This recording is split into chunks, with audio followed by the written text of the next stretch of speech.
Hi అండి, నమస్తే. Welcome back to my channel. నేను మీ గాయత్రి. ఈరోజు వీడియోలో సగ్గు బియ్యం వడియాలు ఎలా పెట్టుకోవాలో చూద్దాం. ఈ వడియాలకి ఎండతో పని లేదండి. హ్యాపీగా ఫ్యాన్ కిందే ఆరబెట్టేసుకోవచ్చు అనమాట. ఎవరైనా కూడా చేయొచ్చు. చాలా ఈజీ ప్రాసెస్లో చూపిస్తున్నా, ఉడికించే పని లేకుండా ఆవిరి మీదనే చేసేసుకోవచ్చు. ఈ వీడియోలో నేను చెప్పినట్లుగా సగ్గు బియ్యం వడియాలు చేస్తే చాలా క్రిస్పీగా క్రంచీగా వస్తాయి. అండ్ ఆయిల్ కూడా అస్సలు పీల్చవు. టేస్ట్ అయితే అంత బాగుంటుంది.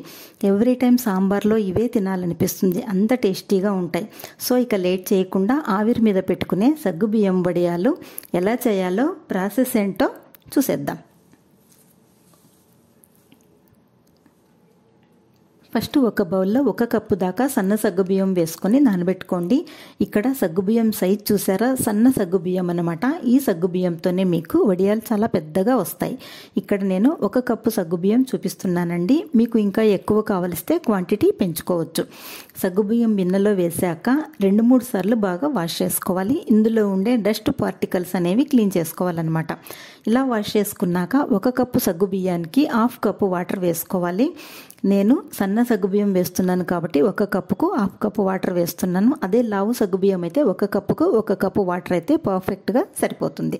సో ఈ కొలతల్ని మిస్ చేయొద్దు. నీళ్లు పోసాక ఈ సగ్గుబియ్యాన్ని 2-3 గంటల పాటు బాగా నానబెట్టుకోవాలి. మధ్య మధ్యలో ఈ సగ్గుబియ్యాన్ని పైకి కిందికి కలుపుతూ ఉండాలి. ఎందుకంటే వాటర్ అంతా కూడా అడుక్కు వెళ్ళిపోతుంది. పైన ఉండే సగ్గుబియ్యం అనేది పూర్తిగా నానవన్నమాట. ఇలా కలపడం వలన అన్ని సగ్గుబియ్యం ఈవెన్గా నానిపోతాయి. ఈ సగ్గుబియ్యంను నేను 3 గంటల పాటు నానబెట్టుకున్నానండి. సన్నవి కాబట్టి మీకు నొక్కి చూపిస్తున్నా చూడండి. వేళ్లతో ప్రెస్ చేస్తే పిండి అయిపోవాలన్నమాట. అంత బాగా నానాలి. అప్పుడే మనకు సగ్గుబియ్యం వడియాలు వేయించేటప్పుడు గట్టిగా లేకుండా మొత్తం అంతా కూడా ఈవెన్గా పొంగుతాయి. బాగా నానిపోయాక వీటన్నిటిని కూడా ఒక పెద్ద బౌల్లో వేసుకోండి. ఇందులోకి 1/2 టీ స్పూన్ ఉప్పు వేయండి. ఎప్పుడైనా సరే పిండి వడియాలకు సాల్ట్ అనేది తక్కువ పడుతుందన్నమాట. ఎక్కువ వేసేస్తే వేయించేటప్పుడు సాల్టీగా అయిపోతాయి. ఇలా సాల్ట్ వేసాక మొత్తం అన్నిటికీ పట్టేట్టుగా మిక్స్ చేసుకోండి.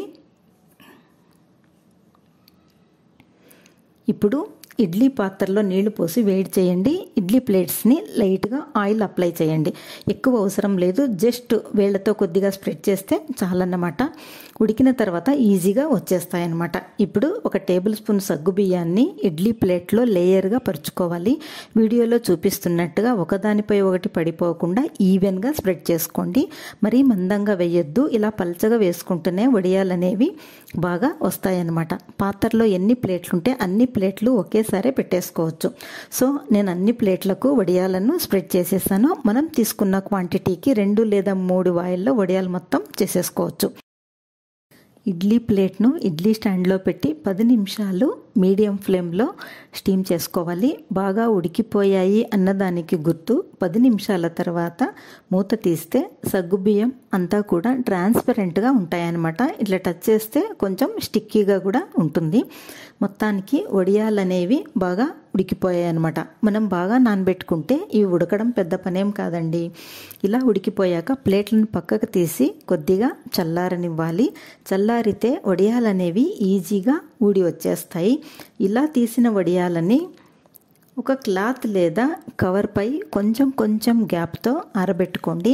మనం నానబెట్టుకున్న సగ్గుబియ్యం ఇంకా ఉంటాయి కదా, వాటిని సెకండ్ వాయి ఇడ్లీ ప్లేట్లో వేసుకొని స్టీమ్ చేసేసుకోవడమే.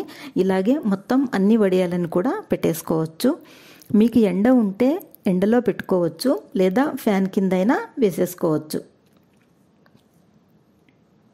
కొద్దిగా ఆరిపోయాక అటువైపు తిప్పివేయండి. ఇలా 2 వైపులా ఈవెన్గా డ్రై అయిపోవాలన్నమాట.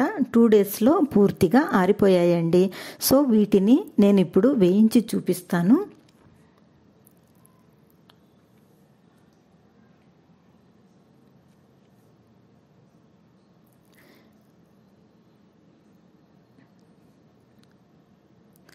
చిన్నగా ఉన్న వడియం ఎంత పెద్ద సైజుకు వేగుతుందో మీరు చూడండి. ఆయిల్ బాగా వేడయ్యాక వడియాలని ఒక్కొక్కటిగా వేసి వేయించుకోండి. చూసారా, వడియం అనేది ఎంత చక్కగా పొంగిందో. అండ్ ఆయిల్ కూడా అస్సలు పీల్చదు. ఇప్పుడు సమ్మర్ కదండి, అందరు వడియాలు పెట్టుకోవాలని ప్రిపేర్ చేసుకుంటూ ఉంటారు. నేను చెప్పినట్లుగా సగ్గుబియ్యం వడియాలను ట్రై చేయండి. పర్ఫెక్ట్గా, సింపుల్గా, ఈజీగా, క్విక్గా చేసేసుకోవచ్చు. మీరు కూడా ఇలా సగ్గుబియ్యం వడియాలని ట్రై చేసి చూడండి, చాలా టేస్టీగా ఉంటుంది. పిల్లలు చాలా ఇష్టంగా తింటారు కూడా. మీకు ఈ వీడియో నచ్చితే లైక్ చేయండి, షేర్ చేయండి, సబ్స్క్రైబ్ చేసుకోండి. మరొక సింపుల్ అండ్ టేస్టీ రెసిపీ కోసం గాయత్రి కృష్ణ యూట్యూబ్ ఛానల్ను సబ్స్క్రైబ్ చేసుకోండి. Thanks for watching.